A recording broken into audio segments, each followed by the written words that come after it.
et de la part de Jésus-Christ, le Fils du Père, dans la communion du Saint-Esprit. Amen. Je vous invite à prendre place.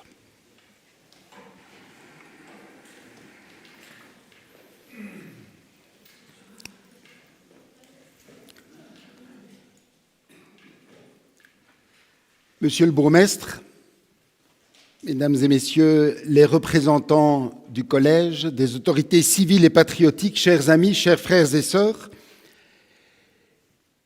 il est dans la Bible un mot simple et puissant, souviens-toi. Souviens-toi de ton histoire. Souviens-toi et transmets. Une mémoire qui ne se partage pas s'éteint, et une société sans mémoire est une société sans avenir. Aujourd'hui, nous nous arrêtons et nous nous recueillons dans ce temple de la place Charles-Brognier.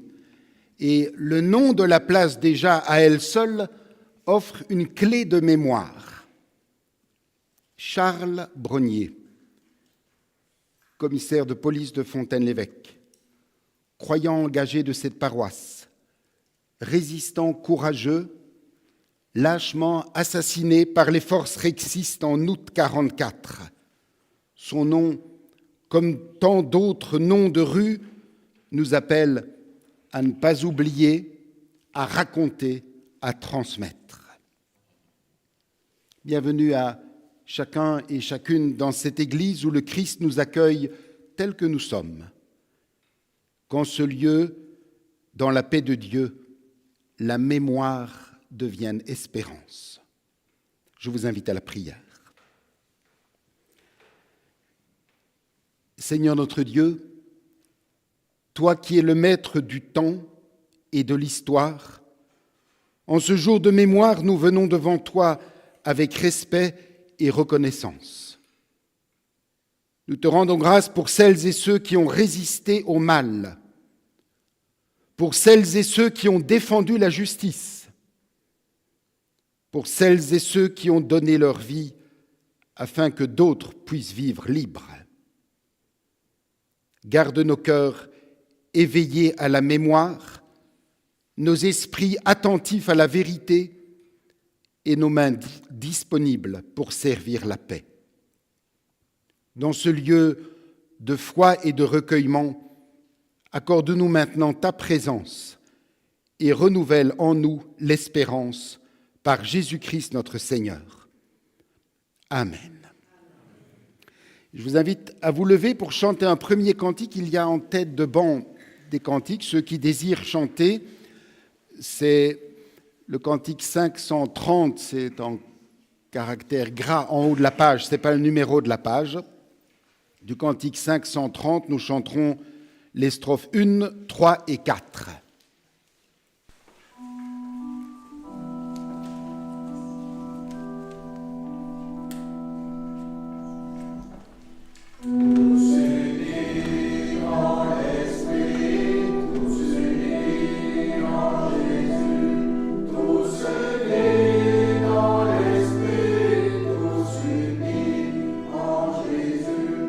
Nous prions que bientôt ce qui divise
Nous écouterons une première lecture biblique dans l'épître que Paul envoya aux chrétiens de Rome, l'épître aux Romains. Nous écouterons du chapitre 12, les versets 17 à 21. Ne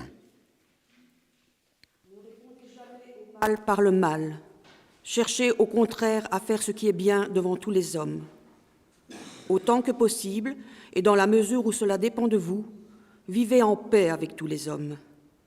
Mes amis, ne vous vengez pas vous-même, mais laissez agir la colère de Dieu, car il est écrit « C'est à moi qu'il appartient de faire justice, c'est à moi qui rendrai à chacun son dû. Mais voici votre part. Si ton ennemi a faim, donne-lui à manger. S'il a soif, donne-lui à boire. Par là, ce sera comme si tu lui mettais des charbons ardents sur la tête. Ne te laisse jamais dominer par le mal. Au contraire, sois vainqueur du mal par le bien. »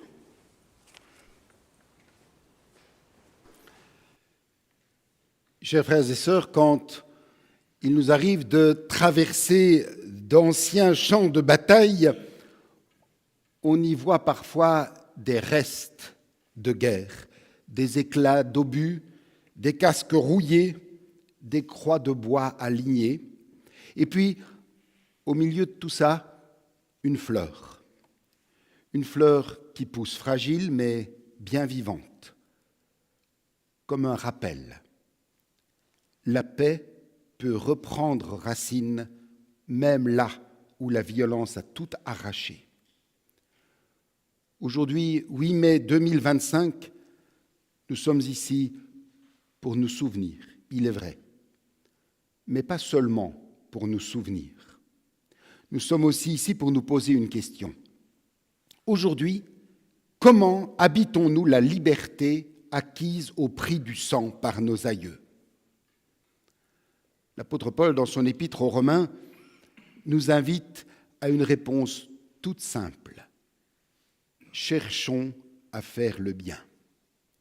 Alors c'est beau de voir que Paul ne dit pas « soyez parfaits », il ne dit pas « changez le monde à vous seuls », non. Il dit « commencez par faire ce qui est bien, là où vous êtes, autant que possible ». Et cela commence, dit-il, par refuser de rendre le mal pour le mal. Notre réflexe naturel, c'est souvent de rendre l'appareil, de donner à quelqu'un ce qu'il mérite. Mais ce désir de vengeance, Paul nous dit qu'il n'a pas sa place dans la vie d'un croyant. Tout simplement parce que ce désir de vengeance est finalement une impasse. Et c'est vrai, un incendie ne peut pas s'éteindre avec de l'huile. Il faut de l'eau. Et cette eau, c'est la bonté, l'attention, le pardon. Chercher à faire le bien, ce n'est pas de la naïveté, c'est de la résistance. Une résistance au mal, une résistance à la rancune, une résistance à l'indifférence. Et Paul poursuit en disant « Dans la mesure où cela dépend de vous, vivez en paix avec tous les hommes. » Paul est lucide. Il sait que la paix n'est pas toujours possible. Il y a eu et il y a des moments dans l'histoire, et nous pensons maintenant à ceux que nous commémorons aujourd'hui, des moments où il a fallu se lever, résister, combattre. Mais en temps de paix, vivre en paix demande d'autres formes de courage, celui de l'écoute, du respect et de la mesure. Être attentif à l'autre, quelles que soient ses opinions. Être attentif, c'est réapprendre à écouter, non pas entendre pour répondre, mais entendre pour comprendre. Être attentif et être mesuré. Être mesuré, c'est refuser les jugements hâtifs, les gestes et les mots qui blessent. Nous savons, en tant que chrétiens, que le jugement ne nous appartient pas. Il appartient à Dieu seul, et nous aurons tous des comptes à lui rendre. Et Paul n'en reste pas à la théorie, il évoque des gestes concrets. Il parle de donner à manger à ton ennemi et donne-lui à boire. Il ne demande pas l'impossible. Il parle d'un verre d'eau et d'un peu de pain. En d'autres termes, le bien commence avec peu, mais il peut tout changer. Chers frères et sœurs, les héros d'aujourd'hui ne sont peut-être pas ceux qu'on croit. Ce père ou cette mère qui transmet l'amour du prochain et le respect des autres. Cette femme ou cet homme qui se rend disponible pour quelqu'un dans le besoin. Ce croyant qui fait de sa foi un élan d'amour et non un refuge égoïste, ce sont eux, les résistants d'aujourd'hui. Ceux par qui la liberté acquise continue de grandir. Car le souvenir n'est vivant que s'il nous pousse à nous mettre en mouvement. S'il ne nous met pas en mouvement, le souvenir devient nostalgie. Chers frères et sœurs, ceux qui aujourd'hui reprennent le flambeau de la liberté sont ceux qui vont au-devant du bien, qui résistent au mal par le bien. Être fidèle dans les petites choses du quotidien, c'est déjà résister à l'indifférence. Être un messager d'amour autour de soi, c'est déjà bâtir une paix durable. Être à l'écoute, là où c'est possible, c'est déjà donner de l'épaisseur à une liberté vivante. Alors, comme le dit Paul, et en toute simplicité, cherchons à faire le bien, là où Dieu nous a placés. Amen. Et je vous propose de prolonger ce moment de méditation en chantant du cantique 232, les strophes 1 et 2 du cantique 232. Nous chantons les 2 premières strophes.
Bien, chers frères et sœurs, Saint Paul nous a exhortés pour le bon vivre ensemble. Écoutons maintenant ce que dit Matthieu.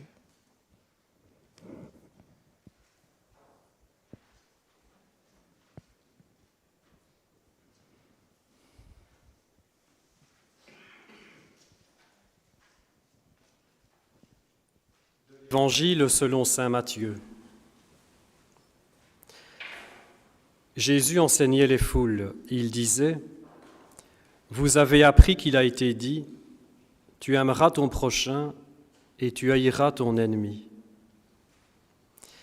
Eh bien, moi je vous dis, aimez vos ennemis et priez pour ceux qui vous persécutent, afin d'être vraiment les fils de votre Père qui est aux cieux.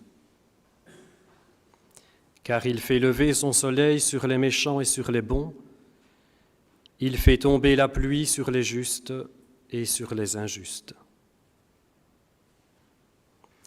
En effet, si vous aimez ceux qui vous aiment, quelle récompense méritez-vous ? Les publicains eux-mêmes n'en font-ils pas autant ? Et si vous ne saluez que vos frères, que faites-vous d'extraordinaire ?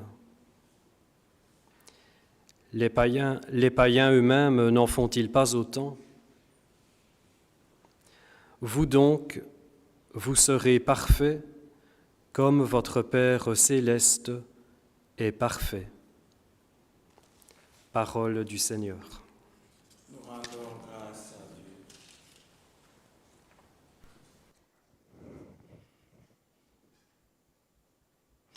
Bien-aimés dans le Christ, un jour, un homme traversait un cimetière et il voit quelque part où il est écrit « Il est mort pour la patrie, elle est morte pour la patrie, s'est sacrifiée pour la patrie, a résisté pour la patrie. » Et plus loin, il traverse et il voit à la fin où on a écrit « Ceux qui sont ici viennent de là. » Une manière de dire, ce que ceux ici ont fait, vous aussi, vous êtes capables de le faire.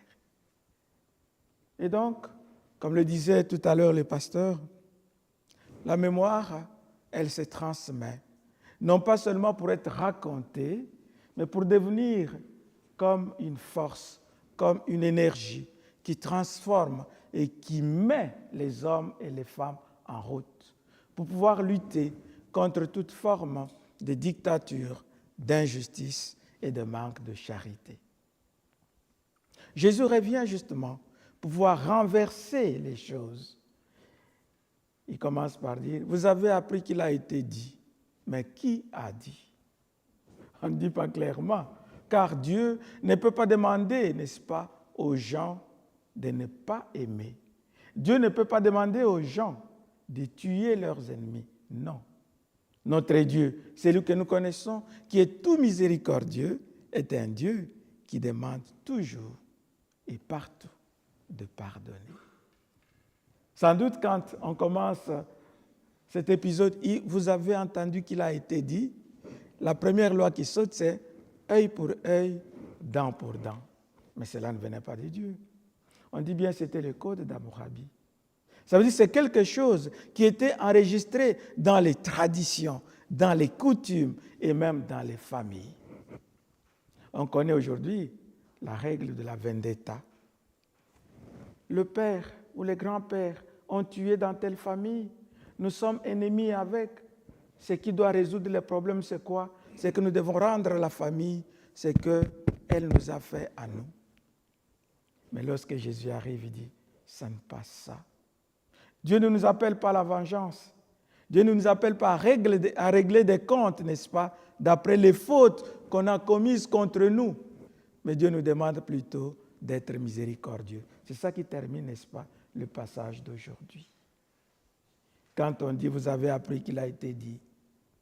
Nous sommes, nous aussi, dans des traditions, dans des cultures, dans des familles où nous avons reçu un héritage, où on dit, tu ne dois pas faire ça. Mais si on t'a fait ça, voilà comment tu dois répondre. Mais lorsque Jésus intervient, il veut nous dire non. La grande règle pour pouvoir vivre en paix avec tout le monde, ce ne sont plus nos traditions, ce ne sont plus nos coutumes qui parfois s'éloignent de l'amour, mais c'est plutôt la parole de Dieu. C'est Dieu qui est bon pour tout le monde, qui accueille tout le monde et qui veut absolument que l'humanité vive dans la paix et l'unité. Si nous regardons l'origine des guerres, d'où viennent-elles ? N'est-ce pas du fait que parfois, on n'a pas supporté quelque chose que les gens nous ont fait? On n'a pas assumé le passé de l'histoire. On a voulu revendiquer quelque chose contre, n'est-ce pas, des vies humaines. On a voulu véritablement être victorieux, n'est-ce pas, d'une situation. Toutes ces gloires qui aujourd'hui sont en train d'envahir nos cœurs et même parfois nos promotions sont à la racine de tout ce qui aujourd'hui amène à des guerres, à des conflits, à des tueries. En faisant mémoire de toutes ces personnes qui sont tombées, mais aussi de celles et ceux qui ont lutté pour que nous puissions avoir la paix et qu'aujourd'hui nous soyons capables de dire oui, ils sont morts pour la patrie, ils sont morts pour que nous vivions dans la paix. Une invitation qui nous est lancée, c'est celle-ci. Jamais plus les uns contre les autres. Jamais plus la guerre entre les hommes, entre les nations. Fort malheureusement, cela est aujourd'hui contredit par la réalité que nous vivons. Mais si cette parole pouvait être entendue par tous ceux-là et toutes celles-là qui amènent la guerre, pas seulement dans le monde, pas seulement dans les continents, pas seulement dans des pays, même au sein de nos familles, même là où nous travaillons, même là où nous sommes des collaborateurs, si cette parole pouvait trouver racine et source, je crois que nous pourrions véritablement espérer des lieux de paix, d'unité et de fraternité. Qu'est-ce qui nous manque? Un sursaut de courage pour dire non. Je ne veux pas me laisser emporter, n'est-ce pas, par l'émotion. Je ne veux pas me laisser emporter par l'orgueil. Je ne veux pas me laisser emporter par des prétentions. Je voudrais rester juste et juste envers tout le monde, juste avec tout le monde. Si nous voulons véritablement avancer et nous voulons que ce qui s'est passé ne revienne plus aujourd'hui, voilà comment nous devons nous comporter. Et c'est la part du cœur de chacun, de chacune de nous. C'est la part aussi des ambitions que chacune de nous nourrit en lui-même. Qu'est-ce que moi je veux faire? Qu'est-ce que je veux être demain? Est-ce que je suis appelé à être un artisan de paix? Je suis appelé à être véritablement celui qui construit, n'est-ce pas, des ponts et non pas des murs. C'est là où chacun de nous est aujourd'hui interpellé pour dire, nous voulons bien commémorer ce qui s'est passé, mais pour que la mémoire ne reste pas morte, nous devons agir dans le sens de la fraternité, dans le sens de l'unité, dans le sens de la justice, dans le sens du pardon et dans le sens de la réconciliation. Que Dieu nous y aide pour que nous puissions rebâtir un monde de paix, de fraternité, d'unité et de progrès, de bien-être pour toutes et tous. Que cela nous soit accordé et que cette prière nous aide véritablement. Amen.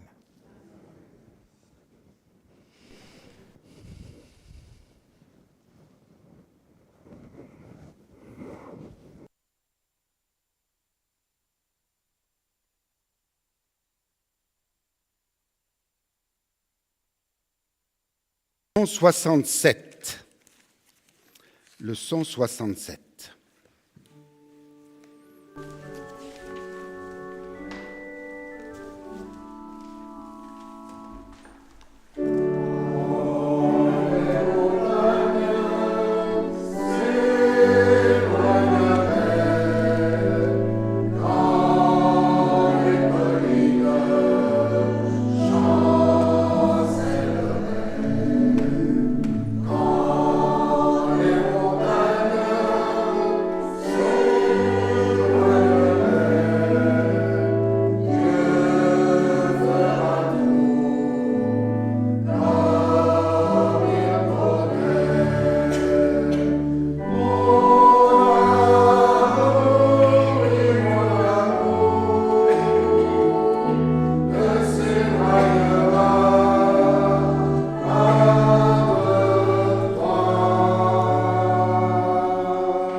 Maintenant, nous pouvons nous lever pour faire monter vers le Seigneur nos prières et nos demandes qui ressortent de ces lectures que nous avons suivies. Que celles et ceux qui ont reçu, n'est-ce pas, les lectures avancent pour pouvoir prier.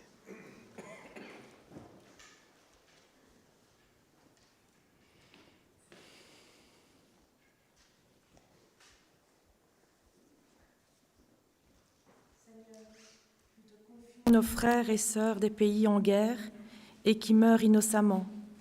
Donne aux dirigeants de ce pays le cœur de chair, plein d'humanité, qu'ils apprennent à pardonner, à dialoguer et à se réconcilier. Exauce-nous.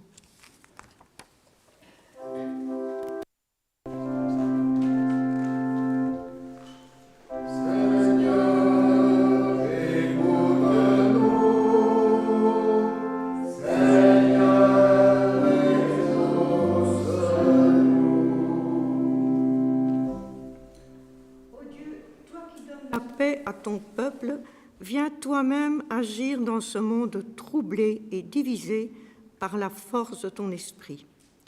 Éteins dans le cœur des hommes le feu de la haine et allume en eux l'ardeur de ton amour pour que naisse une véritable fraternité sur la terre. Transforme les relations entre les peuples, entre les classes, entre voisins et entre tous ceux qui vivent et travaillent ensemble, afin que tous sois un dans la paix qui vient de toi. Nous te prions, Seigneur.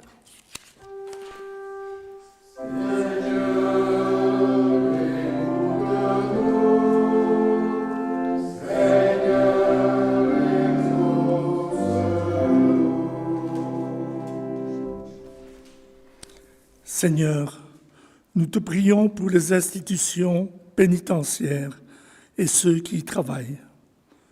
Que tout conduise à faire toutes choses dans la justice et la vérité. Que la personne humaine n'y soit pas chosifiée, mais amenée à la conversion et à la rééducation pour qu'elle abandonne le mal. Exauce-nous.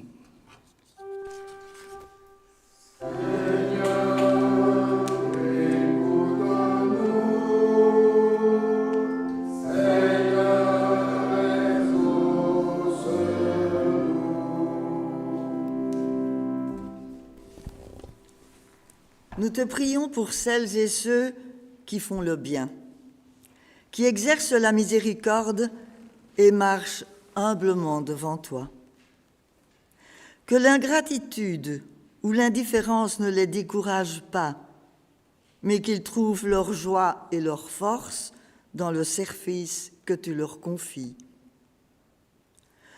Nous te confions tous ceux qui nous sont chers, présents ou absents.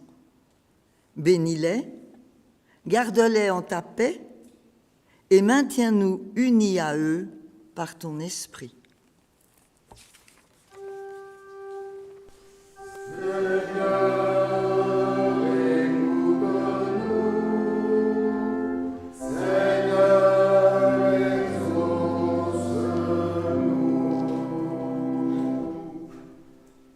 Et pour rassembler toutes les prières que nous avons fait monter vers Dieu, prières chantées, prières dites, prières aussi qui sont restées au plus profond de notre cœur, nous disons ensemble la prière que notre Seigneur Jésus-Christ nous a lui-même enseignée. Notre Père qui es aux cieux, que ton nom soit sanctifié, que ton règne vienne, que ta volonté soit faite sur la terre comme au ciel. Donne-nous aujourd'hui notre pain de ce jour. Pardonne-nous nos offenses, comme nous pardonnons aussi à ceux qui nous ont offensés. Et ne nous soumets pas à la tentation, mais délivre-nous du mal, car c'est à toi qu'appartiennent le règne, la puissance et la gloire, au siècle des siècles. Amen. Notre Seigneur Jésus-Christ nous a dit: je vous laisse ma paix, je vous donne ma paix, que votre cœur ne se trouble pas. Allons sur le chemin de la vie, confiants dans cette parole.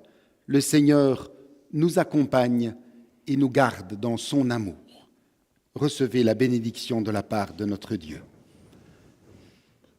Que la grâce de notre Seigneur Jésus-Christ, l'amour de Dieu le Père et la communion du Saint-Esprit soient avec vous tous et avec vos familles, auprès et au loin, dès maintenant et à jamais. Amen. Et nous terminons en chantant le 521. Et du 521, nous chantons, c'est un cantique qui a beaucoup de strophes, on va chanter les strophes 1, 8 et 14. 1, 8 et 14.